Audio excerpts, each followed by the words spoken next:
Hello, welcome. This is going to be a short video, something of an energy check-in. I'm going to be using the Animal Spirits deck to get the biggest energy influencing us right now and the biggest teaching energy, just 2 cards. And then I'm also recording this video to clarify 2 things that I've talked about somewhat recently. The first one is about manifesting $5,000 when I was in need of $5,000 in less than 2 weeks. And then the second one is something that I was talking about the other day when it comes to using elemental energy as a healer or as an empath or as a synesthesia person or a highly sensitive person or a light worker or whatever your chosen label is. Somebody who can get in touch with the energy like that, the subtle energies. We all can. But if you're actively doing it, I wanted to elaborate on that a little bit because I didn't actually explain it. I just gave examples of how I witness energy in situations. For example, tears and sadness as emotions or cups or water. Sorry, I'm looking for my little ashtray and it's gone. So just put that there. So starting with that message and just clearing that up, really what you would be doing when I talk about the antidote element, it's for sadness, right? It could be a combination. To keep it simple, we'll just do antidote elements one-on-one instead of like using a conjunction of 2.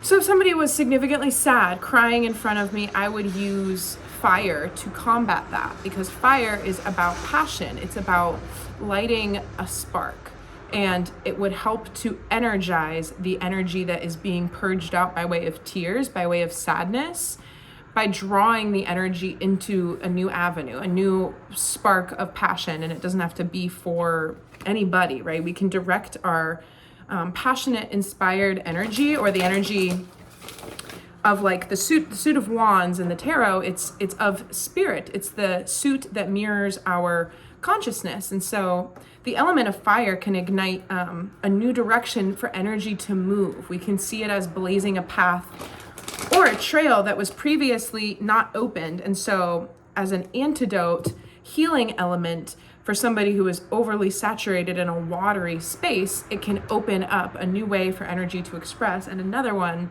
in that situation could be, I mean, it's all case by case, right? There's no one size fits all for any type of energy work. That's not true. There are certain things that work all the time. But you get what I mean. So another one could be earth energy or anchoring energy, and imagining the stasis of a tree trunk holding that person up, like literally visualizing their core, their abdominal section in their, 1 minute, as a tree trunk, so that you are offering them, by way of visualizing that strength and solidarity and stability within them, you're offering that energetically.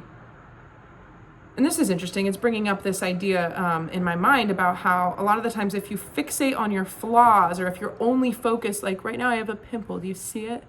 You know, people will notice the things that you don't like about yourself more if you fixate on them. And on the, other side of that, if you focus on the things that you love about yourself, the things that you love about your life, they will become more apparent to other people. And so it kind of rolls into the energy elemental message, because we understand that when we do those visualizations, we're actually creating something that didn't exist before, because we are shaping the world around us with our perception of it. So I just wanted to add on to that a little bit because I didn't finish that message in that other video. And then the other thing I wanted to talk about was the manifestation of money, because something that is interesting about this is that, a lot of people, like when we talk about manifestation, a lot of people just want to manifest more money or financial freedom because it feels like, and it very well is, the gateway to a lot of things in life. And a lot of the things that we want are actually just the emotions of feeling at ease, at peace, and free of pressure that comes from insecurity around having everything taken care of.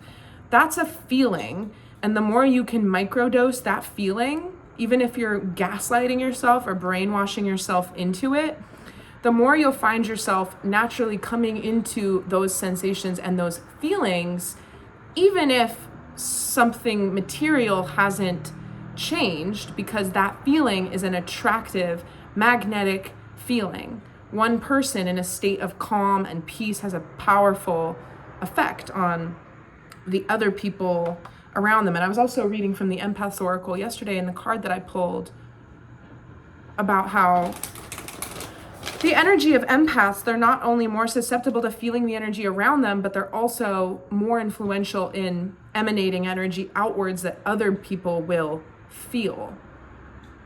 And energetically, psychically gifted people are by default naturally powerful manifestors. But if you're not in control of, or not aware of your point of attraction, you're powerfully manifesting that which you fear. That's why there's these videos on the internet where it's like, you know, you attract what you fear, and somebody's like going in the designer store windows and like screaming at the displays. It's like, no, you attract what you are, because like is like drawn onto like with energy. So I wanted to elucidate this a little bit, because I didn't think the way that I talked about it when I shared that little anecdote from the other day was very helpful.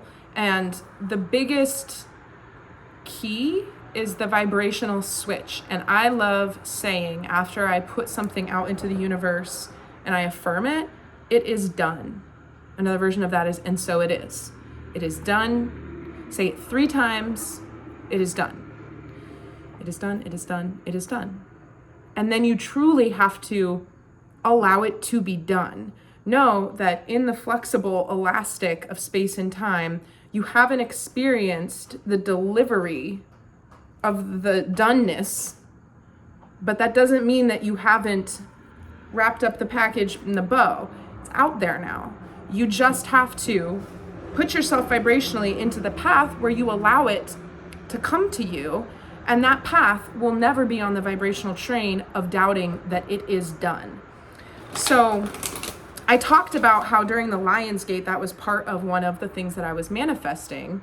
I needed $5,000. I wanted it, but I actually needed it. And I didn't have a plan of how to get it. And I received it.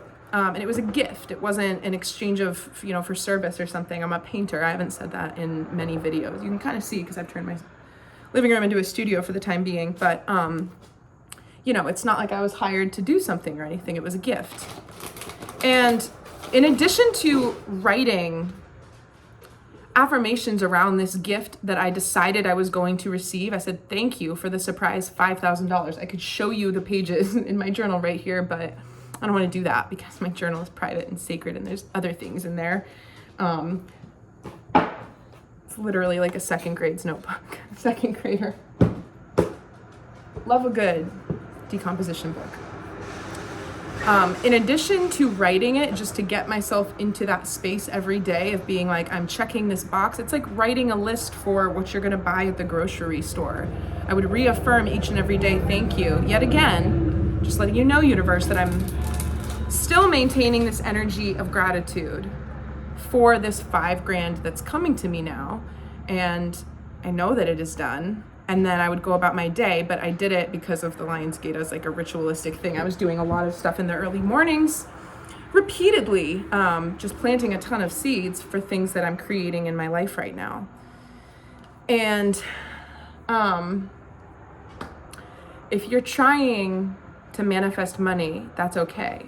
It's not like it's wrong to do that.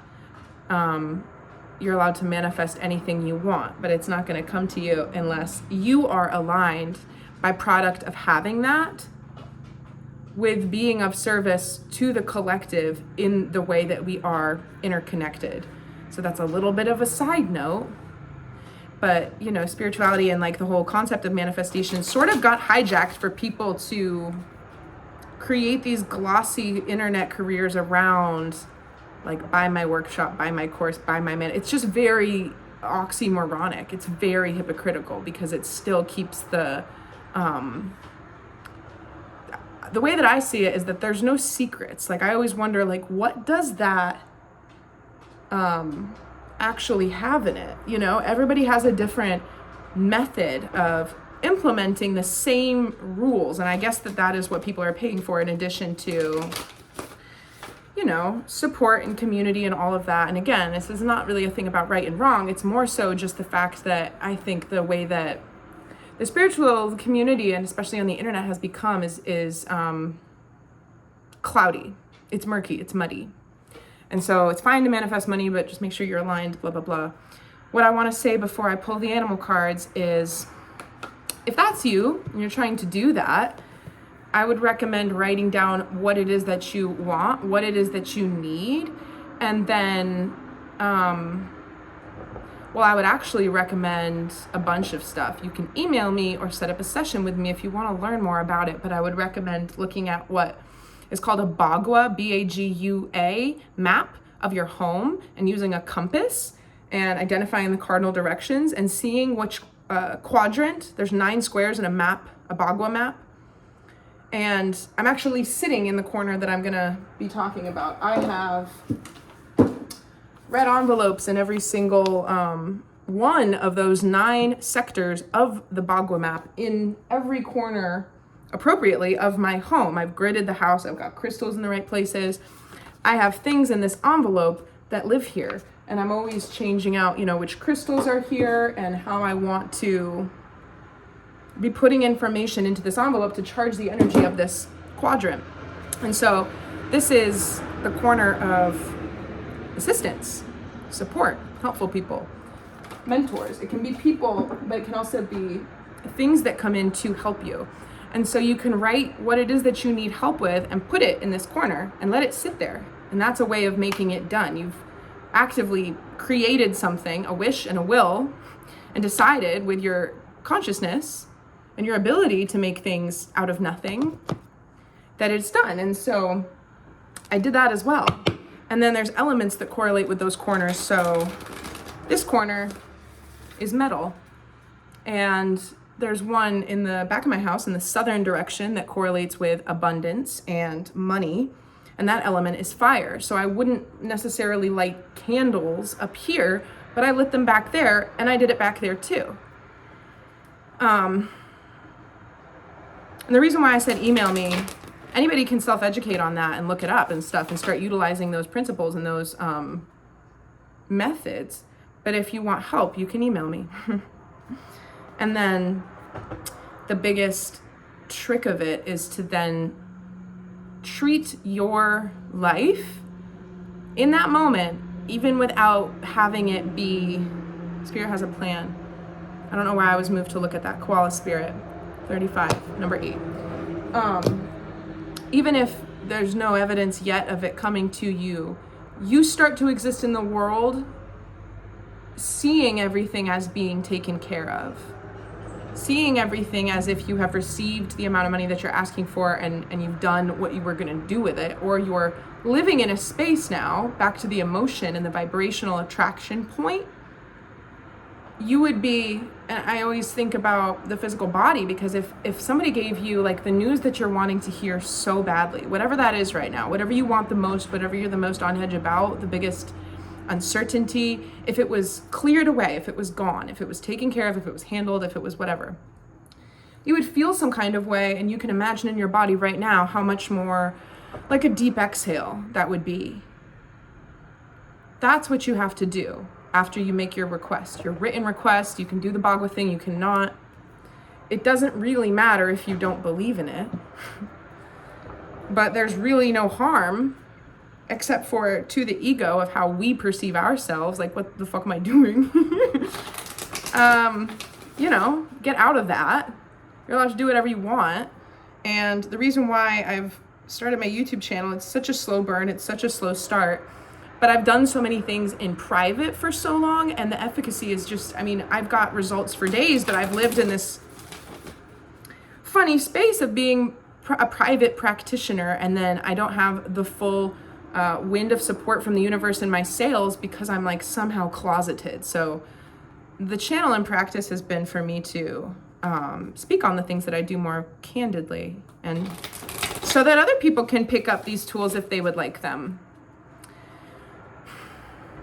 All right, before I get my animal spirits along the lines of people emailing me, I love and welcome inquiries from anybody who's trying to connect, especially about if you would like a card reading or an energy reading, or you have questions about things that I've talked about, or you have your own weird experiences or synchronicities, any of that. I've had cool, very, very neat, enlightening connections with people on this channel because people email me. But I've also had probably more people reaching out to ask me if I'm single, and all of that. And I don't want to be approached on the internet because of this YouTube channel like that, especially when, and I would encourage the people who have emailed me like this to just ask yourself this too. Like, why would you it's the email version of a cat call. There's no, you didn't even tell me your name, you know, it's just some thing. Why would I ever take anybody up on inquiries of that nature is my point. Like, think about, are you actually even trying to have success with what your mission is here?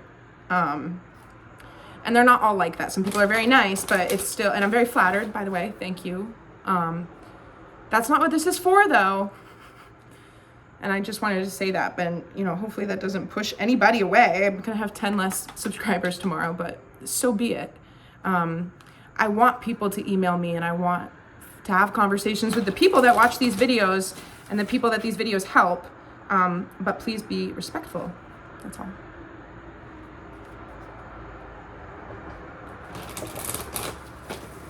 All right. So the first card is the biggest energy acting upon us right now. I'm actually going to take this one because it was left behind. And then the one that's the biggest teacher is this one.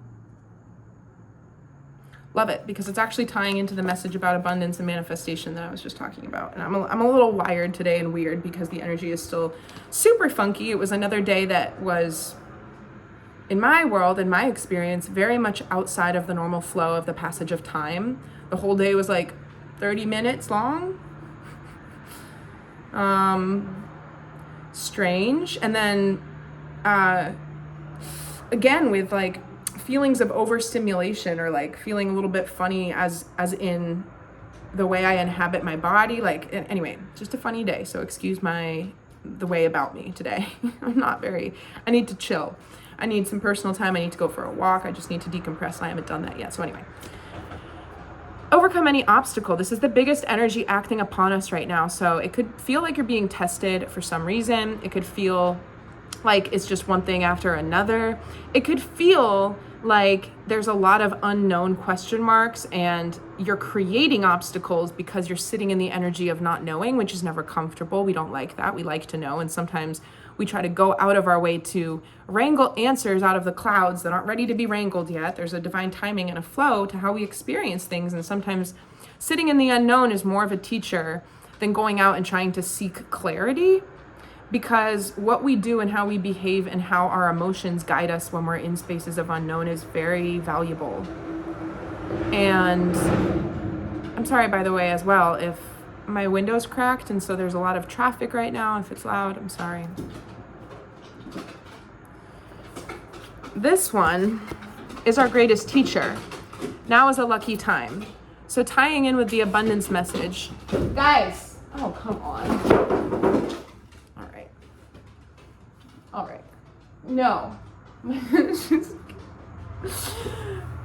Dog's blind and it fell on him. He's fine though. Large canvas. Okay. No. Do not walk across. Muttley. Come lie down, sweetheart. Okay.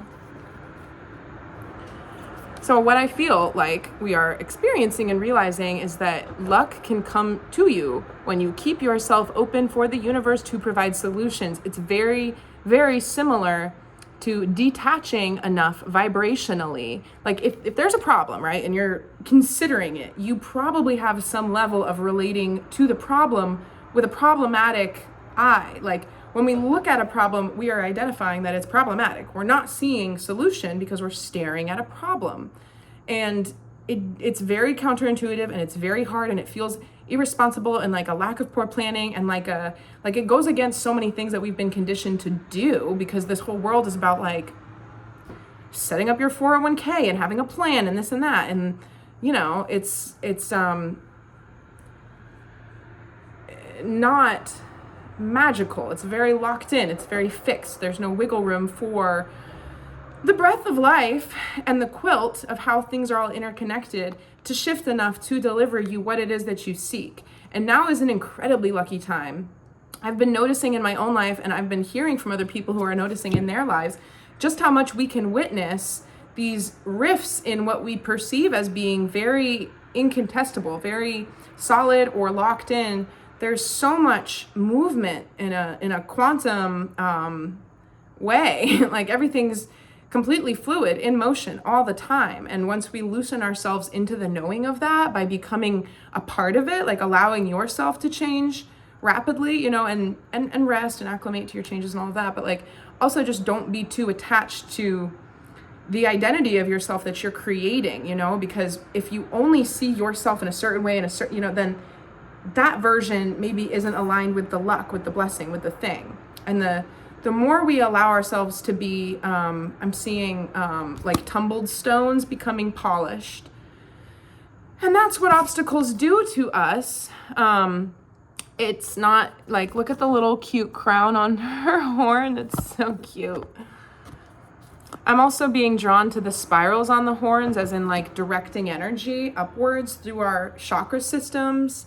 And knowing that it's also bringing a little bit of the image of the strength card with the Empress and the Lion from the tarot, because the Lion is masculine energy. It's our power and our ability to exert. And then the Empress is like, she is protected by the Lion, but she's also the Lion's like handler. Like there's something beautifully reciprocal about the giving and receiving, and the aggressing and the softening within the strength card. And it's just reminding us that strength is actually a soft thing. It's a softly possessed thing, because a truly powerful person doesn't have to be the one who stomps on other people. That's not a powerful thing to do, right? It's actually an insecure thing to do, because in the Hall of Mirrors, you're just hurting yourself. That's the interconnectedness of us all. And so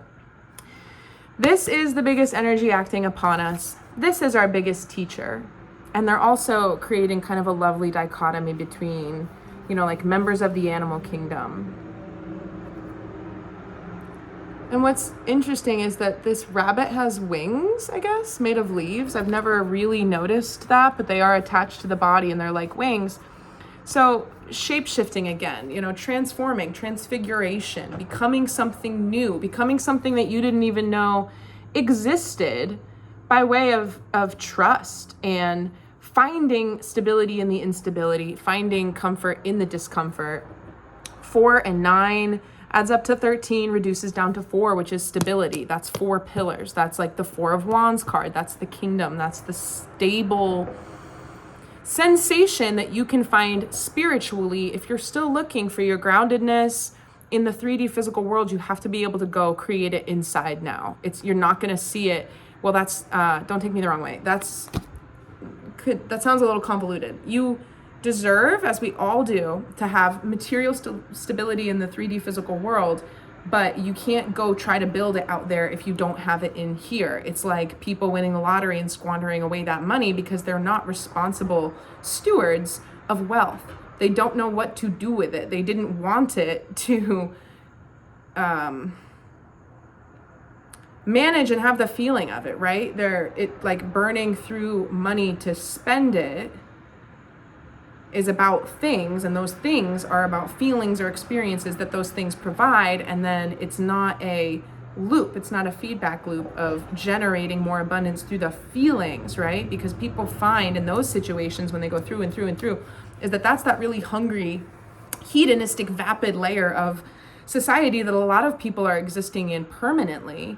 And a lot of people never break through to any level, so they never get to see that it's all empty. You've got all these, you know, the celebrities with riddled with issues of all different kinds, but every now and then they break out of their little bubble and they'll be like, it's not what you think, like the world's messed up. Like I'm thinking about Justin Bieber's rant where he was like, don't believe anything you see on social media. Like he's like, it's, you know, whatever. That type of stuff. It's like a lot of people don't have the chance to become as wealthy as they ever dreamt of being, to then realize that all they were ever after is a sense of quiet and calm and peace. And it actually doesn't, you know, matter that much. But within that, you're still entitled to desiring what it is you see yourself doing and creating. And like, without being vain or egotistical, I care deeply about how I feel in my body. I love my clothes, jewelry, my nails. You probably noticed my nails are always done. It's because when I was a child, they were all bloody and stumpy all the time because I had anxiety and I was always picking at them. And I decided that when I was an adult, they would always be done because it makes me feel like I have my life together. I like looking at them.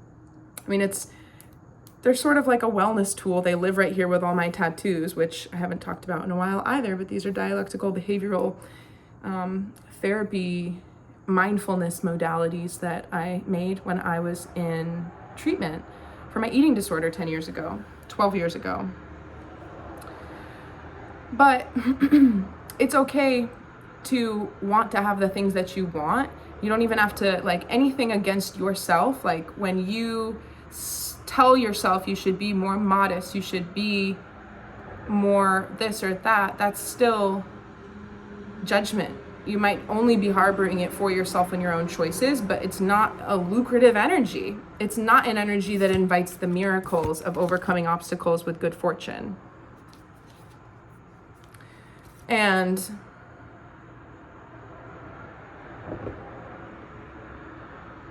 yeah, I'm also getting a message around the lens that we apply to ourselves is the lens we have to start taking when we look at other people. We have to start seeing things. We have to start giving ourselves the, absolute ultimate grace with our own challenges and how we're handling them.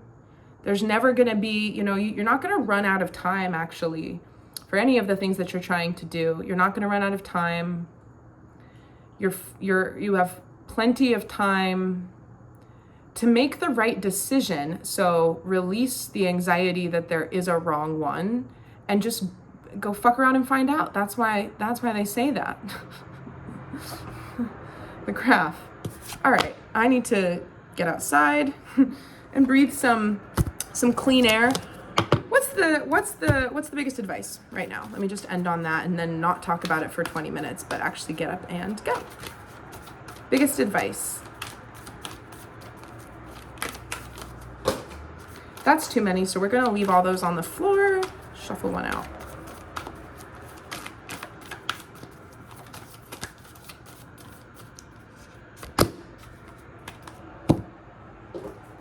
Lay a solid foundation. Okay, this is really good because it is sort of tugging us back down from, oh my God,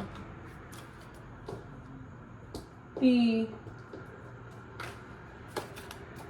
upper chakras of being like, I can manifest it, anything can happen for me, and allowing yourself to live in a changed reality by way of your vibration where you're like, yeah, how far can you go on that illusion that you've created that your problem's going to be solved and that a solution will appear? You can't just sit back and do nothing.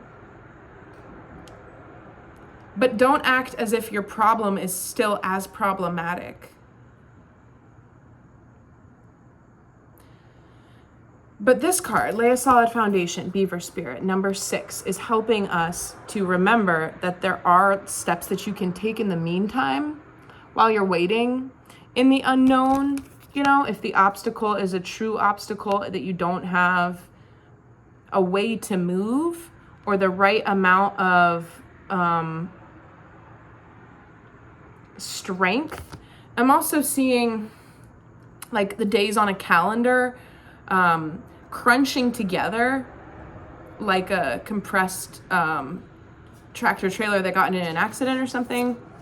And it's sort of like knowing that you can get a lot done. Like, things can be, especially right now with how we're experiencing the passage of time. I mean, this all depends on your personal vibration, your personal frequency. If you don't have any idea what I'm talking about with the passage of time, then this might not be a video that resonates with you and what you're going through.